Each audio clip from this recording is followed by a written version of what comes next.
പൂർത്തിയാകുന്ന സമയം. ബദർ യുദ്ധത്തിൽ അന്നത്തെ നേതാക്കളായ ഉത്ബ മരിച്ചു, ഷെയ്ബ മരിച്ചു, വലീദ് മരിച്ചു എന്നൊക്കെ നമ്മൾ പറഞ്ഞില്ലേ. അവരെയൊക്കെ ദന്ത യുദ്ധത്തിൽ കൊല്ലപ്പെടുത്തി. അവരുടെ മോളായിരുന്നു ഹിന്ദ്. ഉത്ബയുടെ മോളായിരുന്നു ഹിന്ദ്. ഉത്ബയുടെ ഭർത്താവാണ് അബൂ സുഫിയാൻ, അല്ലെ? അല്ല, ഉത്ബയുടെ ഭർത്താവല്ല, ഹിന്ദിന്റെ ഭർത്താവാണ് അബൂ സുഫിയാൻ. എന്ന് വെച്ചാൽ ഉത്ബന്റെ മോള് ഹിന്ദ്, ഉത്ബന്റെ മരുമോൻ അബൂ സുഫിയാൻ റളിയല്ലാഹു അൻഹു. അങ്ങനെ അബൂ സുഫിയാൻ ഇങ്ങനെ പിരിയേറ്റ് നിങ്ങൾ എന്തൊരു മക്കത്തെ നേതാവാണ്, നാളെ ഇത്രയും നേതാക്കന്മാരെ കൊന്നിട്ട് നിങ്ങളിങ്ങനെ നടക്കുകയാണ്, അങ്ങനെ പറഞ്ഞു അതെ പാപ്പനെ തോന്നുന്നപ്പോ ഹംസ റളിയല്ലാഹു അൻഹുവിനോടായിരുന്നു. അങ്ങനെ അവര് യുദ്ധത്തിന് വേണ്ടി ഇങ്ങോട്ട് വരാൻ തീരുമാനിച്ചു. റസൂലുള്ളാഹി തങ്ങൾ പറഞ്ഞു വേണ്ട, നമ്മൾ അങ്ങോട്ട് പോയി യുദ്ധം ചെയ്യേണ്ട ആവശ്യമൊന്നുമില്ല. അന്ന് നമ്മളുടെ സമ്പത്ത് അവർ കീഴ്പ്പെടുത്തിയോണ്ടാണ് ബദർ നമ്മൾ അങ്ങനെ ചെയ്തത്. ഇപ്പൊ എന്ത് ചെയ്യണ്ട, അവർ മദീനത്തേക്ക് വരട്ടെ, മദീനയുടെ ഏതെങ്കിലും ഭാഗത്ത് വെച്ച് നമുക്ക് എന്ത് ചെയ്യാം, യുദ്ധം ചെയ്യാം. ഇവര് മദീനത്തിന്റെ ഭാഗത്തേക്ക് വന്നു. അങ്ങനെ അവസാനം യുദ്ധത്തിന് തീരുമാനിക്കപ്പെട്ട ഭൂമിയാണ് എന്ത്, ഈ ഉഹദിന്റെ ഭൂമി. ഉഹദിന്റെ ഭൂമിയിൽ റസൂലുള്ളാഹി തങ്ങൾ ഇങ്ങനെ ഭൂമിന്റെ മൊത്തം കണ്ണുപിടിച്ചിട്ട് അവിടെ ആ മല കണ്ടു, ആ ജബൽ റുമാത്ത് മല. അതിന്റെ മുകളിൽ 40ഓളം ആളുകളെ എന്ത് ചെയ്തു, റസൂലുള്ളാഹി തങ്ങൾ അതിന്റെ മുകളിൽ നിർത്തി. എന്നിട്ട് പറഞ്ഞു, മുസ്ലിമീങ്ങളുടെ ശരീരങ്ങൾ, മുസ്ലിമീങ്ങൾ തോറ്റാലും ശരി ജയിച്ചാലും ശരി, തോറ്റിട്ട് ശരീരങ്ങൾ, ശവശരീരങ്ങൾ, മയ്യത്തുകൾ, കഴുകന്മാര് കൊത്തിവലിക്കുന്നത് കണ്ടാൽ പോലും എന്ത് ചെയ്യരുത്, ഒരു കാരണവശാലും എന്റെ കൽപ്പനയില്ലാതെ ഇതിന്റെ മുകളിൽ നിന്ന് താഴത്തേക്ക് ഇറങ്ങരുത്. റസൂലുള്ളാഹി തങ്ങൾ ഓർഡർ കൊടുത്തു. യുദ്ധം തുടങ്ങി. സഹാബാക്കൾ ഓൾറെഡി ആത്മവിശ്വാസമുണ്ട്, അള്ളാഹുവിന്റെ സഹായമുണ്ട്. ഇവിടുന്ന് 1000, അപ്പുറത്ത് 3000 ആണ്, 3 ഇരട്ടിയുണ്ട്. ബദറിലും അങ്ങനെ തന്നെയായിരുന്നു, 300 1000 ആയിരുന്നു. ഇത് 1000 3000 ആണ്. ആത്മവിശ്വാസമുണ്ട്, ഉറപ്പുണ്ട്, വളരെ ധീരതയുണ്ട്. എളുപ്പത്തിന് എന്ത് ചെയ്തു, സഹാബാക്കൾ യുദ്ധം ജയിച്ചു. മക്ക കുഫാറുകൾ തിരിഞ്ഞോടി. സഹാബാക്കള് ഗനീമത്ത് സ്വത്ത്, യുദ്ധാർജിത സ്വത്തുകൾ വാരിക്കൂട്ടാൻ തുടങ്ങി. അത് മലയുടെ മുകളിൽ നിന്ന് ഇവര് അമ്പെയ്ത്തുകാരായ സഹാബാക്കൾ കണ്ടു. സഹാബാക്കൾക്ക് ആ സമയത്ത് ബുദ്ധിമുട്ടിൽ ജീവിക്കുന്ന ആളുകളാണ്, അല്ലെ? സഹാബാക്കള് എത്രയൊക്കെ പറഞ്ഞാലും അവരെന്താണ്, റസൂലുള്ളാഹി തങ്ങളെ കണ്ടു എന്നുള്ളത് കൊണ്ടും റസൂലുള്ളാഹി തങ്ങളുടെ കൂടെ ജീവിച്ചു എന്നുള്ളത് കൊണ്ടും സഹാബിയായതാ. അതിനു മുമ്പ് അവരെന്തായിരുന്നു, ജാഹിലിയ കാലഘട്ടത്തിൽ വളരെ ബുദ്ധിമുട്ടില്ല, വളരെ മോശമായ രീതിയിൽ ജീവിച്ച ആളുകളായിരുന്നു. പക്ഷെ റസൂലുള്ളാഹി തങ്ങൾ അവരെ ഉയർത്തി വളരെ ഉന്നതമായ പദവിയിലേക്ക്.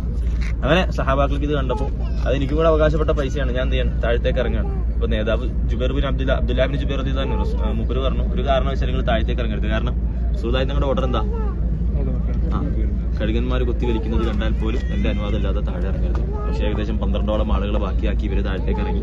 ദൂരത്തു നിന്ന് യുദ്ധതന്ത്രജ്ഞനായ സഹാബി ഖാലിദ് ബിൻ വലീദ് റളിയല്ലാഹു അൻഹു ശത്രുക്കളെ വാർത്ത നോക്കി കാണുന്നുണ്ട്.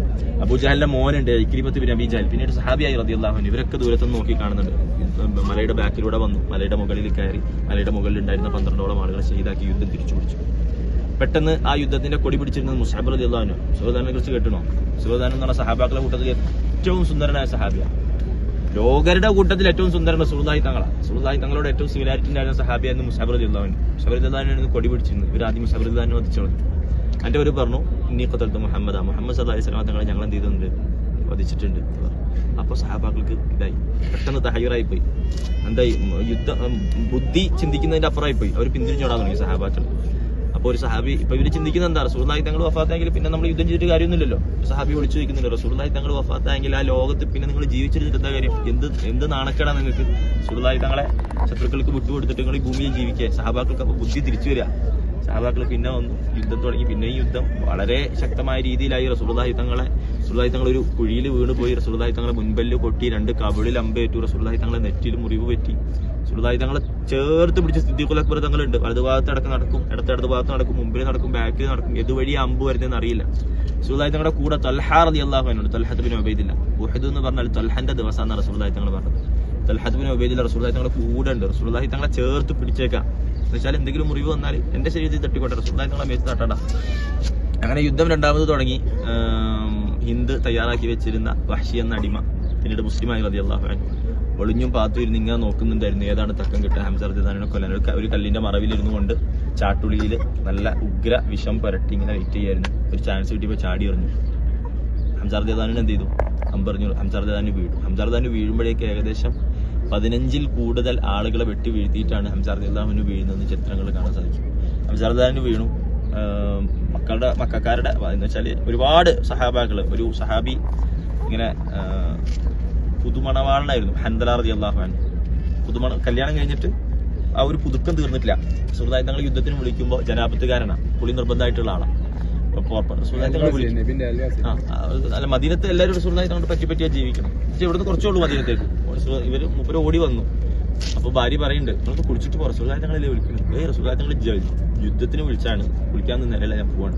നേരെ വന്നു, ഷഹീദായി, യുദ്ധത്തിൽ ഷഹീദാവാണ്. അപ്പൊ റസൂലുള്ളാഹി തങ്ങൾ പറയുന്നുണ്ട്, ഹൻദലയുടെ ജനാസ നിങ്ങൾക്ക് കാണാൻ പറ്റുന്നുണ്ടോ? ഹൻദല ജനാബ്ദുകാരനായതുകൊണ്ട് ഹൻദലനെ കണ്ടിട്ട് ഹൂർലിങ്ങൾക്ക് നാണം വന്നു. എന്നിട്ട് ഹൂർലിങ്ങൾ എന്ത് ചെയ്യുന്നുണ്ട്, മലക്കുകളുടെ നേതൃത്വത്തിൽ ഹൻദലയുടെ ശരീരം മയ്യത്ത് കുളിപ്പിക്കുന്നത് എനിക്ക് കാണാൻ പറ്റുന്നുണ്ട്. ആ ശരീരത്തിൽ നിന്നും തുള്ളികൾ ഇറ്റിറ്റായി വീഴുന്നത് എനിക്ക് കാണാൻ പറ്റുന്നുണ്ട്. ആര് പറഞ്ഞു? റസൂലുള്ളാഹി തങ്ങൾ ഹൻദലനെ കുറിച്ച് പറയുന്നുണ്ട് ഒരുപാട്. അതുപോലെ തന്നെ ഒരു 2 സഹാബാക്കളുണ്ട്, റാഫിയും ഖദീജ. റാഫിയും ലംറത്തും റാഫിയും 2 സഹാബാക്കൾ, രണ്ടുപേരും 15-16 വയസ്സുള്ളൂ. റസൂലുള്ളാഹി തങ്ങൾ യുദ്ധത്തിന് സെലക്ഷൻ ചെയ്യുമ്പോൾ ഇവിടെ അടുത്തൊരു പള്ളിയുണ്ട്, ഇസ്റാഹ മസ്ജിദ് ഷെയ്ഖൈൻ എന്ന് പറഞ്ഞൊരു പള്ളിയുണ്ട്. അവിടെ നിന്ന് റസൂലുള്ളാഹി തങ്ങൾ ഇങ്ങനെ യുദ്ധത്തിന് ഇങ്ങനെ റെഡിയാക്കുമ്പോൾ ഇവർ കാണുന്നുണ്ട്. റസൂലുള്ളാഹി തങ്ങൾ തന്നെ റസൂൽ നമുക്ക് യുദ്ധം ചെയ്യണം. റസൂലുള്ളാഹി തങ്ങൾ ചോദിച്ചു എത്ര വയസ്സായി? 15-16. പറ്റൂല പറഞ്ഞു, ഞാൻ നന്നായിട്ട് അമ്പെയ്യും. ഞാൻ എന്ത് ചെയ്യും? നന്നായിട്ട് അമ്പെയ്യും. റസൂലുള്ളാഹി തങ്ങൾ ആയിക്കോട്ടെ, നിങ്ങൾ രണ്ടാളും പരസ്പരം മത്സരിക്കും, ആരെ ജയിക്കണം നോക്കട്ടെ. ഒരാൾ ജയിച്ചു. റസൂലുള്ളാഹി തങ്ങൾ പറഞ്ഞു ആയിക്കോട്ടെ, ഈ യുദ്ധത്തിന് കയറിക്കുക. മറ്റൊരാൾ പറഞ്ഞു റസൂലെ ഞാൻ നന്നായിട്ട് ഗുസ്തി ചെയ്യും. അപ്പൊ റസൂലുള്ളാഹി തങ്ങൾ പറഞ്ഞു ഒരു കാര്യം, നിങ്ങൾ രണ്ടാളും ഒന്നുകൂടെ മത്സരിക്കും, ആരാ ജയിക്കണേ നോക്കട്ടെ. അവരെന്ത് ചെയ്യാം? യുദ്ധത്തിനെടുക്കാം. അപ്പം ഈ ഗുസ്തി തുടങ്ങാൻ നേരത്ത് തോറ്റാള് പറയാണ്, എനിക്ക് ഓൾറെഡി അമ്പ് ചെയ്തിട്ട് എനിക്ക് ചാൻസ് കിട്ടിയാണ്, ഈ എനിക്ക് തോറ്റെന്ന് എന്ത് കിട്ടും? എനിക്കും ചാൻസ് കിട്ടും. എന്തിനാ? യുദ്ധത്തിന് വേണ്ടിയിട്ട്. അങ്ങനെ ഒരു തോറ്റു എടുത്തു, രണ്ടാളും യുദ്ധത്തിന് പങ്കെടുത്തു, രണ്ടാളും ശരീരമായി. ഒരുപാട് സഹാബാക്കൾ യുദ്ധം അന്ന് റസൂലുള്ളാഹി തങ്ങളെയും ചേർത്ത് പിടിച്ചുകൊണ്ട് ഇവിടെ മലയുടെ ഒരു ഭാഗമുണ്ട്, ഏതൊരു ഭാഗം, അപ്പുറത്തെ ഭാഗം, ആ ഭാഗത്തേക്ക് തൽഹാർ റളിയല്ലാഹു അൻഹു റസൂലുള്ളാഹി തങ്ങളെ കൊണ്ട് ഓടുന്നുണ്ട്. റസൂലുള്ളാഹി തങ്ങളെ ശരീരത്തിലേക്ക് ചേർത്ത് വെച്ച് ഓടി. അവിടെ ഒരു കല്ലിൽ റസൂലുള്ളാഹി തങ്ങളെ കിടത്തി. റസൂലുള്ളാഹി തങ്ങളെ 2 കവിളിൽ അമ്പേറ്റിട്ടുണ്ട്. സിദ്ദീഖുൽ അക്ബർ തങ്ങൾ അത് കടിച്ചൂരാൻ ശ്രമിക്കുമ്പോൾ ഒരു സഹാബി വന്ന്, സഹാബി റസൂലുള്ളാഹി തങ്ങളോട് സിദ്ദീഖുൽ അക്ബർ തങ്ങളോട്, സിദ്ദീഖുൽ തങ്ങളെ ഞാൻ എന്ത് ചെയ്യാം, ഇത് ഊരിയെടുക്കാം. സിദ്ദീഖ് തങ്ങൾ ആരെന്ത് ചോദിച്ചാലും കൊടുക്കാൻ റെഡിയുള്ള ആളാണ്. സിദ്ദീഖ് തങ്ങളുടെ അനുവാദം കൊടുത്തു. കടിച്ചൂരിയെടുക്കുമ്പോൾ ഒരു പല്ല് പറഞ്ഞു പോയ സഹാബിക്ക്. പിന്നെ ഇപ്പോഴത്തെ കവിളിലും ഉണ്ട്. അപ്പോൾ സിദ്ദീഖുൽ അക്ബർ തങ്ങൾ 2ാമത് എടുക്കാൻ നിൽക്കുമ്പോൾ അതുകൊണ്ട് ഞാൻ തന്നെ എടുക്കാം. മൂപ്പര് രണ്ടാമത്തെ പല്ലും പറഞ്ഞു പോയി. ഫ്രണ്ടിലെ 2 പല്ലാണ്, ആ 2 പല്ലങ്ങ് പറഞ്ഞു പോയി. റസൂലുള്ളാഹി തങ്ങളെ കവിളിൽ നിന്ന് എന്ത് ചെയ്തു? അമ്പൂരി എടുത്തു. രക്തം ധാരധാരയായി ഒഴുകുകയാണ്. ഫാത്തിമ ബീവി റളിയല്ലാഹു അൻഹ ഒരു ഈന്തപ്പനയുടെ ഓല കരിച്ച് അതിന്റെ ചാരം കൊണ്ടുവന്ന് റസൂലുള്ളാഹി തങ്ങളുടെ 2 കവിളിൽ വെച്ച് എന്ത് ചെയ്തു? അങ്ങനെയാണ് റസൂലുള്ളാഹി തങ്ങളുടെ മുറി ഉണക്കുന്നത്. അങ്ങനെ ഒരു ഭാഗം, ഒരു ഗുഹന്റെ ഭാഗമുണ്ട്, അവിടെ റസൂലുള്ളാഹി തങ്ങളെ കിടത്തിയതായിട്ട് ചരിത്രം പറയും. അവിടെ കിടത്തി. ഇതിലേക്ക് മക്ക കുഫാറുകൾ അങ്ങോട്ടേക്ക് വന്നു.